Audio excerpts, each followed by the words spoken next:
ओम श्री कृष्णाय नमः। समस्त दर्शक मान को मोर अंतरर प्रणाम। ये संसार को ये मानव जाति को जो महामंत्र चैतन्य महाप्रभु प्रदान करी जाइछन्ति ताहाको उच्चारण करी जे केही निज को कृष्ण चेतना रे समाविष्ट करी जन्म मृत्युर बंधन मुक्ति पाई परिबो। से महामंत्रटी हेउछि हरे कृष्ण कृष्ण कृष्ण हरे हरे, हरे राम राम राम हरे हरे। यही हरिनाम महामंत्र आज अनेक भक्ति और मुक्तिर मार्ग देखाई पारिछि। यह ही चैतन्य महाप्रभुंकर महनीय अवदान। शिक्षाष्टक नाम प्राप्त होता 8 गोटी श्लोक चैतन्य महाप्रभुंकर रचना सर्वस्व भाव में गणा जाए। यही श्लोक मानक से कृष्ण नाम महात्म्यर वर्णना करिसेंती। महाप्रभु चैतन्य देव मध्य चैतन्यर जो बीजरोपण गयाधाम होता ताहा नवद्वीप अंकुरित होई श्रीक्षेत्र पुरी धाम पुष्पित और पल्लवित होई अमृतमय फलयुक्त हो पारिथिला। आज आमे से महान प्रभुंक जीवनी विषय जानिबा। ख्रीष्टाब्द 1486 फेब्रुआरी 4 दिनांकटी थिला पंडित जगन्नाथ मिश्र और पत्नी सचीदेवी एक अत्यंत शुभ मुहूर्तर दिन। ठीक यही दिन तांकोठार जन्म नहीं चैतन्य महाप्रभु। नवद्वीपर भूमि धन्य होइथिला। यही नवद्वीपर भूमि पश्चिमबंग राज्य अवस्थित। जन्म पर शिशुटीर नाम रखा जाइथिला विश्वम्बर।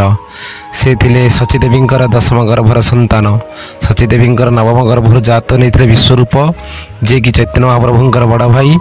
सचीदेवींकर मध्य आगरू 8 गोटी गर्भर जो कन्या संतान मान जात होते से समस्ते जन्म होगा मात्र ही देहत्याग करते।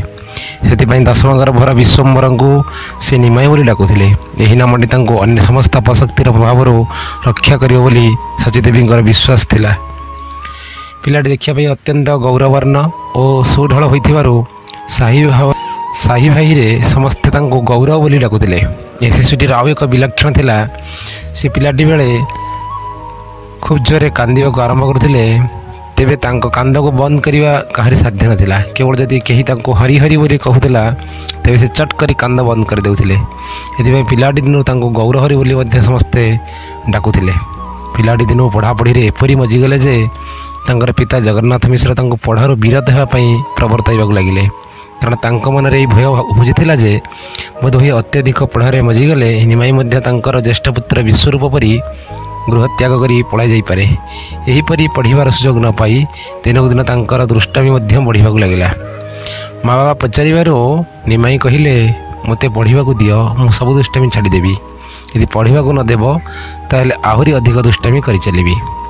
एहीपरि भावे पाठ न पढ़ी तांको 11 वर्ष बयस होईगला। या मध्य तांकर उपनयन कार्य समाप्त होइतिला। एही समय निमाई और तांको मातांक जीवन में एक महान कष्टकर परिस्थिति सृष्टि है। ता हेउछि निमाईंकर पितांकर अचानक मृत्यु। पितांक देहत्याग पर माता सचीदेवी को एपरी भांगी पड़िबार देखि निमाई तांको साहस देले।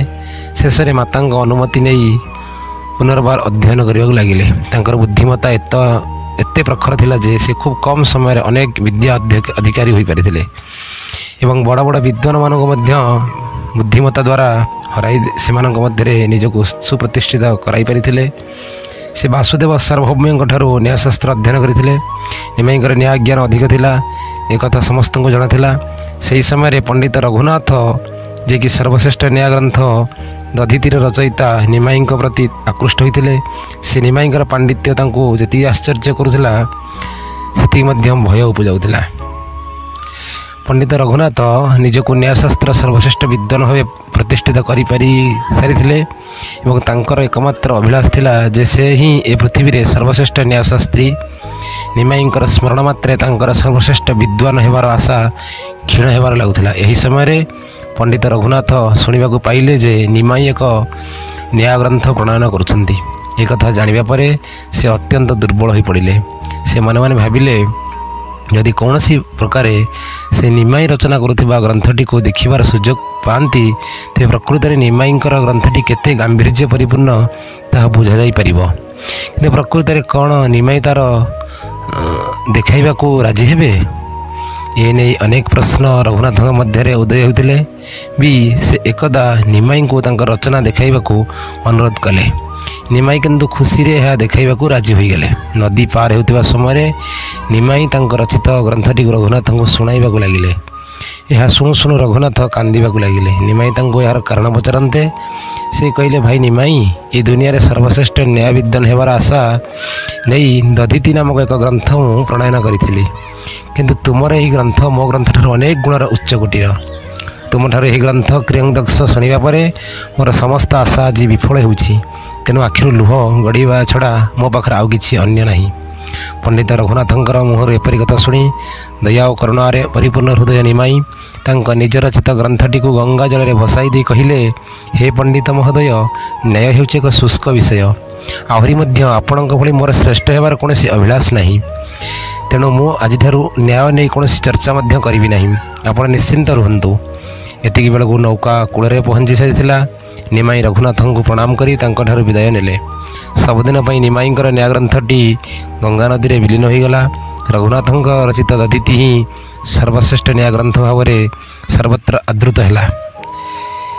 यापर 16 वर्ष बयस निमाई संस्कृत रे समस्त शास्त्र, न्याय, व्याकरण, काव्य, अलंकार प्रभृति रे अद्भुतपूर्व विद्वान हासिल करनेले एवं से एक पाठशालार अध्यक्ष भाव में कार्य करने लगिले। निमाई विवाह वल्लभाचार्य कन्या लक्ष्मी सह होता। से प्राय विभिन्न समय अनेक स्थान मान भ्रमण करते निमाई एवं जो स्थान को बुलवाक जाती सेठारे पांडित्य खुशी लोक पुरस्कृत करती। यहीपरि थे भ्रमण में जाई घर को फेरी जानवाक पाइले जे तांकर स्त्री सर्पाघात मृत्युवरण करछंती। यह तांको अनेक कष्ट व आघात देथिला। तांका माँ मध्य अधिक नियमरण होते। यापर निमाई माता परामर्श क्रमे आउ एक कन्या सर्वसुलक्षण कन्या विष्णुप्रिया विवाह करते। जहाँ 1509 निमाई जीवन एक विराट परिवर्तन आसला। से समय तीर्थ भ्रमण में गयाधाम जाते। सेठारे तांकर ईश्वरपुरी सह भेट होता। द्वारा प्रभावित हो से निजर दीक्षा गुरु भाव ग्रहण करते एवं कृष्ण मंत्र दीक्षा नहीं। यापर से निजर पांडित्य, विचक्षण, बुद्धिमत्ता प्रभृति छाड़ी केवल कृष्ण नाम संकीर्तन में मग्न रहा लगिले। कृष्ण नाम जपि जपि से कांदीबाकू लगिले, नाचिबाकू लगिले, हसिबाकू लगिले। एभली उन्मत्त मध्य देखागला जे समस्ते माने कहले निमाई पागल हो गले। कृष्ण भक्ति एपरी पागल कर देथिला जे से गदाधर मंदिर में कृष्णंकर पाद चिन्ह मान देखा पाइथिले। एहीपरि कृष्ण प्रेम से एत निबिड़ भाव मजी जाते जे एकदा एक समय निताई नामक जड़े युव सन्यासी नवद्वीप आसी पहुँची थे। निताई सह देह देखावा पर निमाई निज घर को नहीं रखिते और बड़ भाईर मान्यता प्रदान करते। एवं निताई और निमाई मिसी कृष्ण नाम संकीर्तन में मग्न रहिले। नवद्वीपर कोण अनुकोण हरिनाम प्रकम्पित होगा लगिला।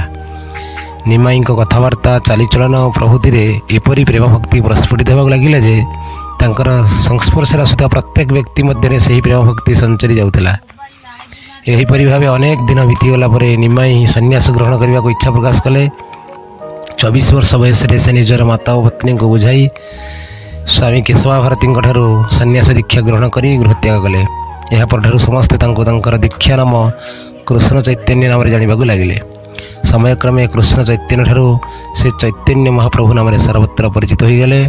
महाप्रभु चैतन्य देव ख्रीष्टाब्द 1533 जून मासर 15 दिनांक स्वदेह त्याग करी शाश्वत गलापाई कृष्ण चेतन लीन हो गले।